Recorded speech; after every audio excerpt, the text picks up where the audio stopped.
ओम शांति। आज 7 अक्टूबर 2024 के बाबा के अनमोल मधुर महावाक्य सुनेंगे। आज की मुरली में बाबा कहे, बाबा आए हैं तुम बच्चों को इस कुंभी पाक नरक से निकालने के लिए, क्योंकि बाबा कहे तुम बच्चों ने बाप को निमंत्रण भी तो इसीलिए दिया है। तो अब क्या करना होगा?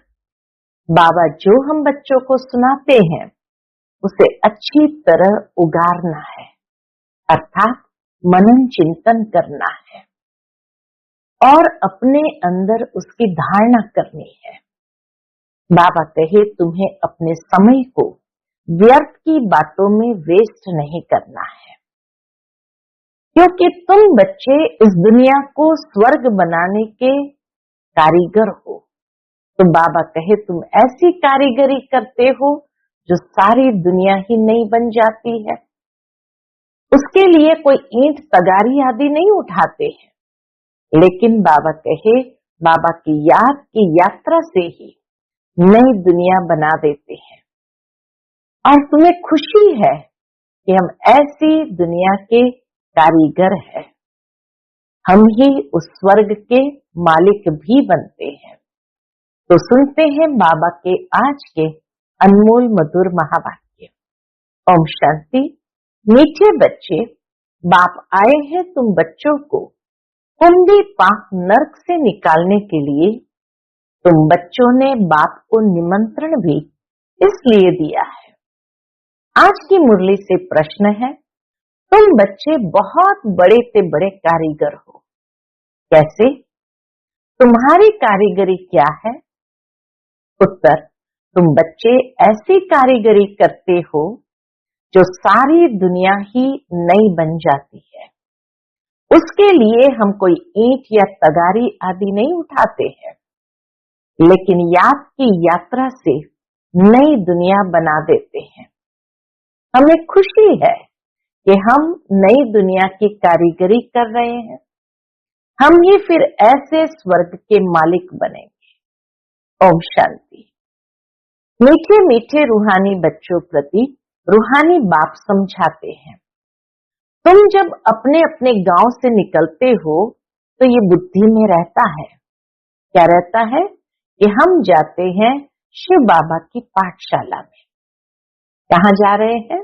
शिव बाबा की पाठशाला में। ऐसे नहीं कि कोई साधु संत आदि का दर्शन करने व शास्त्र आदि सुनने आते हैं। तुम जानते हो हम जाते हैं शिव बाबा के पास। दुनिया के मनुष्य तो समझते हैं शिव ऊपर में रहते हैं। वह जब याद करते हैं तो आंखें खोल कर नहीं बैठते।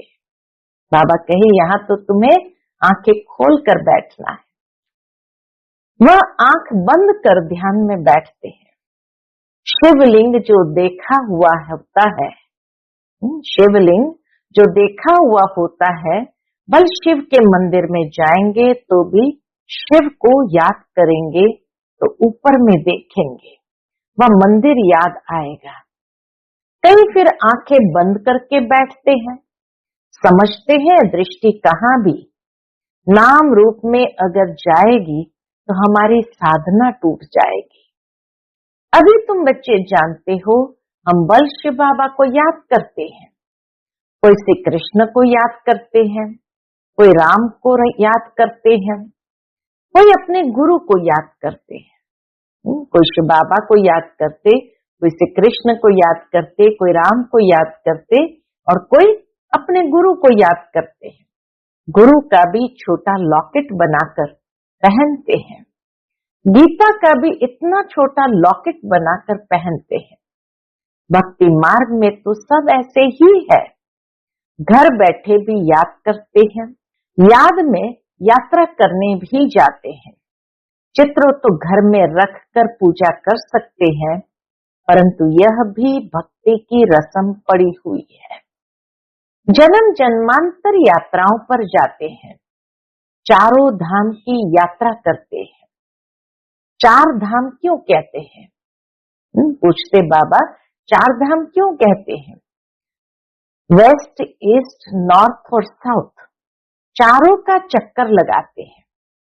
भक्ति मार्ग जब शुरू होता है तो पहले एक की भक्ति की जाती है, उसको कहा जाता है अव्यभिचारी भक्ति।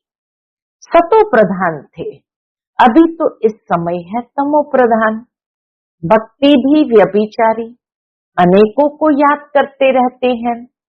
तमो प्रधान 5 तत्वों का बना हुआ शरीर, उनको भी पूजते हैं, तो गोया तमो प्रधान भूतों की पूजा करते हैं। परंतु इन बातों को कोई समझते थोड़ी है। भले यहाँ बैठे हैं, परंतु बुद्धि योग कहाँ भटकता रहता है। यहाँ तो तुम बच्चों को आंखें बंद कर शिव बाबा को याद नहीं करना है। जानते हो बाप बहुत बहुत दूर देश का रहने वाला है। वह आकर बच्चों को श्रीमत देते हैं। श्रीमत पर चलने से ही श्रेष्ठ देवता बनेंगे। देवताओं की सारी राजधानी स्थापन हो रही है। तुम यहाँ बैठे अपना देवी देवताओं का राज्य स्थापन करते हो। पहले तुमको पता थोड़ी था वो कैसे स्थापन होता है। अभी जानते हो। बाबा हमारा बाप भी है, टीचर बनकर पढ़ाते हैं और फिर साथ में भी ले जाएंगे, सदगति करेंगे। गुरु लोग किसकी सदगति नहीं करते हैं। यहाँ तुमको समझाया जाता है यह एक ही बाप टीचर सतगुरु है। बाप से वर्षा मिलता है, सतगुरु पुरानी दुनिया से नई दुनिया में ले जाएंगे। इन सब बातों को क्या होता है, बाबा कहे इन सब बातों को बूढ़ी बूढ़ी माताएं तो समझ न सके। उन्हों के लिए मुख्य बात है अपने को आत्म समझ शिव बाबा को याद करना है। हम शिव बाबा के बच्चे हैं, हमको बाबा स्वर्ग का वर्षा देंगे। बूढ़ी माताओं को फिर ऐसे ऐसे तोतली भाषा में बैठ समझाना चाहिए। यह तो हर एक आत्मा का हक है बाप से वर्षा लेना। मौत तो सामने खड़ा है। पुरानी दुनिया सो फिर जरूर नई बननी है, नई सो पुरानी। घर को बनने में कितने थोड़े मास लगते हैं, फिर पुराना होने में 100 वर्ष लग जाते हैं। अभी तुम बच्चे जानते हो ये पुरानी दुनिया अब खलास होनी है। ये लड़ाई जो अब लगती है वह फिर 5000 वर्ष के बाद लगेगी। ये सब बातें बुढ़ियाएं तो समझ न सके, या फिर ब्राह्मणियों का काम है उन्हों को समझाना। उनके लिए तो एक अक्षर ही काफी है। बाबा कहे बुढ़ियों के लिए तो एक अक्षर ही काफी है। कौन सा? अपने को आत्मा समझ बाप को याद करो। तुम आत्मा परम धाम में रहने वाली हो, फिर यहाँ शरीर लेकर पाठ बजाती हो। आत्मा यहाँ दुख और सुख का पाठ बजाती है। मूल बात बाप कहते हैं मुझे याद करो और सुख धाम को याद करो। बाप को याद करने से पाप कट जाएंगे और फिर स्वर्ग में आ जाएंगे। अब जितना जो याद करेंगे उतना पाप कटेंगे। बुढ़ियाएं तो हिरी हुई है। बाबा कहे बुढ़ियाएं तो हिरी हुई है। इस बात में सत्संगों में जाकर कथा सुनती है, उन्हों को फिर घड़ी घड़ी बात की याद दिलानी है। स्कूल में तो पढ़ाई होती, कथा नहीं सुनी जाती। भक्ति मार्ग में तो तुमने ढेर कथाएं सुनी है, परंतु उनसे कुछ भी फायदा नहीं होता है। छीछी दुनिया से नई दुनिया में तो जा न सके।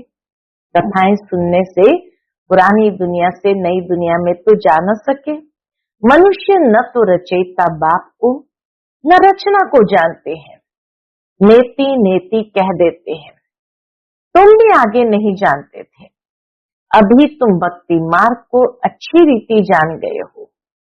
घर में भी बहुतों के पास मूर्तियां होती है, चीज वही है। कोई कोई पति लोग भी स्त्री को कहते हैं तुम घर में मूर्ति रख बैठ पूजा करो। कईयों को कहते तुम घर में मूर्ति रख बैठ पूजा करो, बाहर धक्का खाने क्यों जाती हो। परंतु उनकी भावना रहती है। बाबा कहे भले मूर्ति वही हो लेकिन भावना बड़ी चीज है। अभी तुम समझते हो तीर्थ यात्रा करना माना भक्ति मार्ग के धक्के खाना। अनेक बार तुमने 84 के चक्र काटे हैं। सतयुग त्रेता में तो कोई यात्रा नहीं होती, वहां कोई मंदिर आदि होता नहीं। ये यात्राएं आदि सब भक्ति मार्ग में ही होती है। ज्ञान मार्ग में ये सब कुछ होता नहीं। उनको कहा जाता है भक्ति। ज्ञान देने वाला तो एक के सिवाय दूसरा कोई है नहीं। ज्ञान से ही सदगति होती है। सदगति दाता एक ही बाप है। सदगति और कोई दे ही नहीं सकता सिवाय एक बाप से। शिव बाबा को कोई श्री श्री नहीं कहते, उनको टाइटल की दरकार नहीं। ये तो बड़ाई करते हैं, उनको कहते ही है शिव बाबा। प्यार से कहते हैं शिव बाबा। तुम बुलाते हो शिव बाबा, हम पतित बन गए हैं, हमको आकर पावन बनाओ। भक्ति मार्ग के दुबन में गले तक फंस पड़े हैं, हंसकर फिर चिल्लाते हैं। एक तो फंस गए, हंसकर फिर चिल्लाते हैं। विषयी वासना के दुबन में एकदम फंस पड़े हैं। सीढ़ी नीचे उतरते उतरते फंस पड़ते हैं। कोई को भी पता नहीं पड़ता, तब कहते बाबा हमको निकालो। दुबन में जा रहे हैं कि पता भी नहीं पड़ता, फिर बाबा को कहते निकालो। बाबा को भी ड्रामा अनुसार आना ही पड़ता है। बाप कहते हैं मैं बंधाईमान हूं इन सबको दुबन से निकालने के लिए। बाप कहते मैं बंधाईमान हूं इन सबको दुबन से निकालने। इनको कहा जाता है कुंभी पाक नर्क, रौरो नर्क भी कहते हैं। यह बाप बैठ समझाते हैं। उनको पता थोड़ी पड़ता है, जो नर्क में है उनको पता थोड़ी पड़ता है। तुम बाप को देखो निमंत्रण कैसे देते हैं। कैसा निमंत्रण दिया? बाबा कहे तुम देखो निमंत्रण कैसा देते हो। निमंत्रण तो कोई शादी मुरादी आदि पर दिया जाता है। तुम कहते हो हे पति पावन बाबा, इस पतित दुनिया रावण की पुरानी दुनिया में आओ, हम गले तक इसमें फंसे हुए हैं। ऐसा निमंत्रण देते, हम गले तक इसमें फंसे हुए हैं, सिवाय बाप के और तो कोई निकाल न सके। कहते भी है दूर देश का रहने वाला शिव बाबा, ये रावण का देश है। सबकी आत्मा तमो प्रधान हो गई है, इसलिए बुलाते भी है कि आकर पावन बनाओ। पतित पावन सीताराम ऐसे गाते चिल्लाते हैं। ऐसे नहीं कि वो पवित्र रहते हैं। ये दुनिया ही पतित रावण राज्य है, इनमें तुम फंस पड़े हो। फिर ये निमंत्रण दिया है बाबा आकर हमको कुंभी पाक नर्क से निकालो। बाबा आकर हमको कुंभी पाक नर्क से निकालो। तो बाप आए हैं। कितना तुम्हारा ओबीडियंट सर्वेंट है, कितना आज्ञाकारी बन करके बाबा आ जाते हैं। ड्रामा में अपार दुख तुम बच्चों ने देखे हैं। टाइम पास होता जाता है, एक सेकंड न मिले दूसरे से। अब बाप तुमको लक्ष्मी नारायण जैसा बनाते हैं, फिर तुम आधा कल्प राज्य करेंगे। स्मृति में लाओ, अभी टाइम बहुत थोड़ा है। मौत शुरू हो जाएगा तो मनुष्य वायरे हो जाएंगे, एकदम बेचैन हो जाएंगे, मूंझ जाएंगे। थोड़े समय में क्या हो जाएगा। कई तो ठका सुनकर भी हार्ट फेल हो जाते हैं। ठका सुना हार्ट फेल हो जाएंगे, मरेंगे ऐसे जो बात मत पूछो। देखो ढेर बूढ़ी माताएं आई हैं, बाबा के सामने बहुत बूढ़ी माताएं आई हैं, बेचारी कुछ भी समझ न सके। जैसे तीर्थों पर जाते हैं ना, तो एक दो को देख तैयार हो पड़ते हैं, हम भी चलते हैं। अभी तुम जानते हो भक्ति मार्ग के तीर्थ यात्रा का अर्थ ही है नीचे उतरना। भक्ति मार्ग के तीर्थ यात्रा का अर्थ क्या है? नीचे उतरना, तमो प्रधान बनना। बड़े से बड़ी यात्रा तुम्हारी यह है, जो तुम पतित दुनिया से पावन दुनिया में जाते हो। तो इन बच्चियों को कुछ तो शिव बाबा की याद दिलाते रहो। शिव बाबा का नाम याद है, थोड़ा बहुत सुनती है तो स्वर्ग में आएगी, यह फल जरूर मिलना है। बाकी पद तो है पढ़ाई से, उसमें बहुत फर्क पड़ जाता है। ऊंच से ऊंच फिर कम से कम, रात दिन का फर्क पड़ जाता है। कहाँ प्राइम मिनिस्टर, कहाँ नौकर चाकर, राजधानी में नंबरवार होते हैं। स्वर्ग में भी राजधानी होगी, परंतु वहां पाप आत्माएं गंदे विकारी नहीं होंगे। वह है ही निर्विकारी दुनिया। तुम कहेंगे हम ये लक्ष्मी नारायण जरूर बनेंगे। तुमको हाथ उठाते देख बुढ़िया आदि भी सब हाथ उठा देंगे। बाबा कहे तुमको हाथ उठाते देख बुढ़ियाएं आदि सब हाथ उठा देंगे। समझती कुछ नहीं है, फिर भी बाप के पास आई है तो स्वर्ग में तो जाएगी, परंतु सब ऐसे थोड़ी बनेंगे, प्रजा भी बनेंगी। बाप कहते हैं मैं गरीब निवास हूँ, तो बाबा गरीबों को देख खुश होते हैं। भल कितना भी बड़े से बड़ा शाहूकार पदमपति है, उनसे भी यह उच्च पद पाएंगे।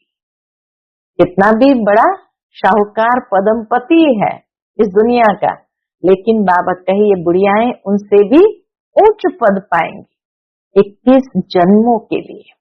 यह भी अच्छा है।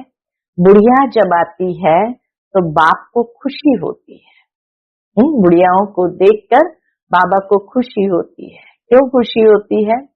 क्योंकि बाबा देखते हैं कि यह श्री कृष्णपुरी में तो जाएंगी ना। बाप को खुशी होती है, फिर भी श्री कृष्णपुरी में तो जाएंगी ना। यह है रावणपुरी। जो अच्छी रीति पढ़ेंगे तो श्री कृष्ण को भी गोद में झुलाएंगे। प्रजा थोड़ी अंदर आ सकेगी, वह तो कभी करके दीदार करेगी। जैसे पोप दीदार कराते हैं खिड़की से, लाखों आकर इकट्ठे होते हैं दर्शन करने, परंतु उनका हम क्या दीदार करेंगे? एवर पावन तो एक ही बाप है, जो तुमको आकर पावन बनाते हैं, सारे विश्व को सतो प्रधान बनाते हैं। वहां ये 5 भूत रहेंगे नहीं, स्वर्ग में ये 5 भूत रहेंगे नहीं। 5 तत्व भी सतो प्रधान बन जाते हैं, तुम्हारे गुलाम बन जाते हैं। कभी भी ऐसी गर्मी नहीं होगी जो नुकसान हो जाए।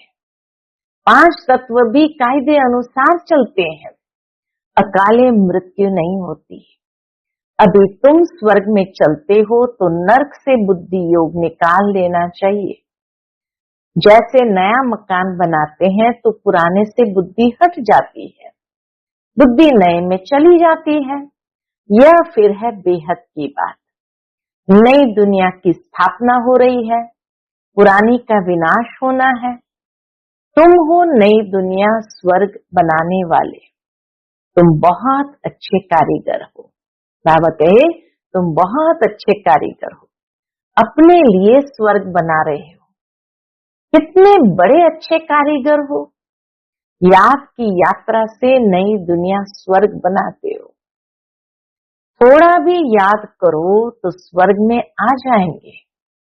तुम गुप्त वेश में अपना स्वर्ग बना रहे हो। जानते हो हम इस पुराने शरीर को छोड़कर फिर जाकर स्वर्ग में निवास करेंगे, तो ऐसे बेहद के बाप को भूलना नहीं चाहिए। अभी तुम स्वर्ग में जाने के लिए पढ़ रहे हो, अपनी राजधानी स्थापन करने के लिए पुरुषार्थ कर रहे हो।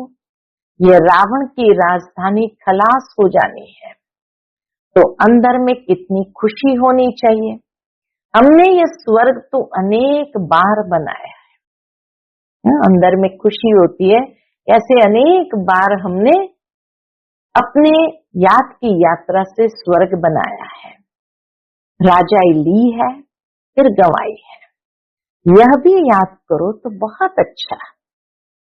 हम स्वर्ग के मालिक थे, बाप ने हमको ऐसा बनाया था। बाप को याद करो तो तुम्हारे पाप भस्म होंगे। कितनी सहज रीति तुम स्वर्ग की स्थापना कर रहे हो। पुरानी दुनिया के विनाश के लिए कितनी चीजें निकलती रहती है। कुदरती आपदाएं, मुसल यानी मिसाइल्स आदि द्वारा सारी पुरानी दुनिया खत्म होंगी। मिसाइल्स चलने शुरू हो जाएंगे तो बस सारी दुनिया, सारे खंड खत्म हो जाएंगे। अब बाप आए हैं तुमको श्रेष्ठ मत देने, श्रेष्ठ स्वर्ग की स्थापना करने। अनेक बार तुमने ये स्थापना की है तो बुद्धि में याद रहना चाहिए। बाप की श्रेष्ठ मत से ही हमने नई दुनिया की स्थापना की। अनेक बार राज्य लिया फिर गंवाया है। ये बुद्धि में चलता रहे और एक दो को भी ये बातें सुनाओ। दुनियावी बातों में समय नहीं गंवाना चाहिए। बाप को याद करो, स्वदर्शन चक्रधारी बनो। यहाँ बच्चों को अच्छी रीति सुनकर फिर बहुत उगारना है। बाबा जो सुनाते हैं फिर अनन्य बच्चे बाबा के उगारते हैं, वह सुनाते हैं। अच्छी रीति सुनकर क्या करना है, बहुत उगारना है। यहाँ बच्चों को अच्छी रीति सुनकर फिर बहुत उगारना है, सिमरण करना है। बाबा ने क्या सुनाया, बाबा ने आज क्या सुनाया। शिव बाबा और वर्षे को तो जरूर याद करना चाहिए। बाप हथेली पर बहिष्ठ ले आए हैं, पवित्र भी बनना है। पवित्र नहीं बनेंगे तो सजाएं खानी पड़ेगी, पद भी बहुत छोटा पालेंगे। स्वर्ग में ऊंच पद पाना है तो अच्छी रीति धारणा करो। बाप रास्ता तो बहुत सहज बताते हैं। हर एक बात बाबा कहे अच्छी रीति स्वयं में धारणा करो और ये सहज मार्ग पर आगे बढ़ते चलो। अच्छा, मीठे मीठे सिक्के लदे बच्चों प्रति माता पिता बाप दादा का याद प्यार और गुड मॉर्निंग। रूहानी बाप की रूहानी बच्चों को नमस्ते। हम सभी रूहानी बच्चों की रूहानी माता पिता बाप दादा को याद प्यार, गुड मॉर्निंग और नमस्ते नमस्ते। शुक्रिया बाबा, शुक्रिया। आज की मुरली से धारणा के लिए मुख्य सार है। पहली पॉइंट, बाप जो सुनाते हैं उसे अच्छी तरह सुनकर फिर उगारना है। दुनियावी बातों में अपना समय नहीं गंवाना है। दूसरी पॉइंट, बाप की याद में आंखें बंद करके नहीं बैठना है। श्री कृष्ण की राजधानी में आने के लिए पढ़ाई अच्छी रीति पढ़नी है। आज का बाप दादा का मधुर वरदान हम बच्चों के प्रति है, मन बुद्धि को झमेलों से किनारे कर मिलन मेला मनाने वाले झमेला मुक्त भव।